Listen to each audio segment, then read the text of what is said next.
Muhammad Adi bin SAUFI, 061673. I would like to analyze ASEAN challenge in Indo-Pacific strategy. The Indo-Pacific strategy was originally a marine biogeographic concept and is now developed into geopolitical, geostrategic, and geoeconomic concept.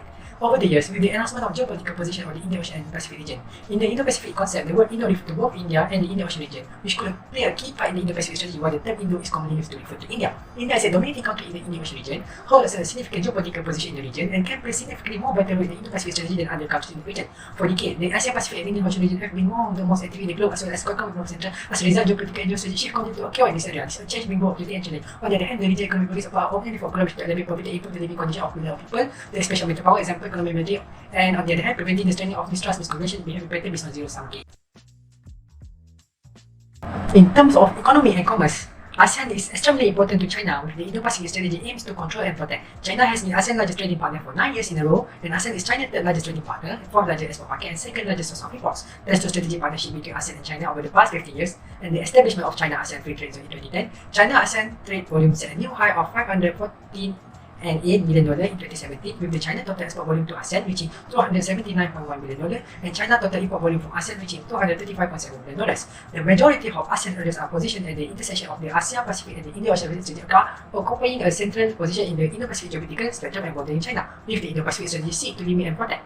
The Indo-Pacific strategy can be viewed from a narrow geopolitical standpoint, a wide geopolitical perspective, or a geoeconomic one. ASEAN is generally a key strategic component in any plan. This is significantly that in order to fulfill its goal of restraining China's allies while also pushing economic interests in the region, the Indo-Pacific strategy bloc must enlist the support of ASEAN or some of its member countries. While, if China wishes to counteract the Indo-Pacific strategy containment and encirclement, it must strengthen its tie with ASEAN or some of the member countries. The role of ASEAN to regional cooperation in the Asia-Pacific.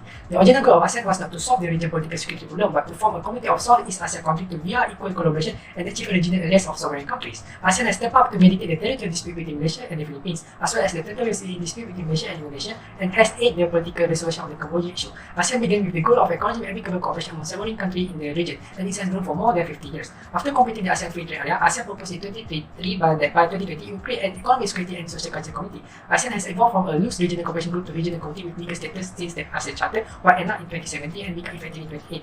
The Indo-Pacific strategy main goal is for the US to assemble other countries in order to contain China's rise. The strategy is handled and organism, and the strained environment is incompatible with ASEAN fundamental objective of supporting peace and neutrality, and they also jeopardize ASEAN's central position in East Asia and the Asia-Pacific region, which has worked hard to achieve. As a result, the Indo-Pacific strategy formulation and implementation will inevitably have an impact on ASEAN's central position, resulting in the weakening of ASEAN's central position and a deflation of force within ASEAN.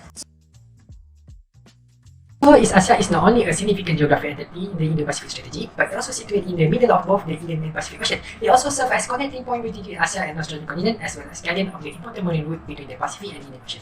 In this perspective, the Indo-Pacific strategy cannot be designed and implemented without the cooperation of Southeast Asia countries. However, the Indo-Pacific strategy action of encircling and defending against China, as well as worsening the regional situation, are incompatible with ASEAN mission and objective. In order to achieve the goal of restraining and guarding against China in the Indo-Pacific area, the Indo-Pacific policy will inevitably exacerbate regional conflict and contradiction. As a result, this contradicts ASEAN goals and objectives, which are expressed in some of the organization guideline papers such as Treaty of Amity and Cooperation in Southeast Asia (TAC) and the Bangkok Declaration.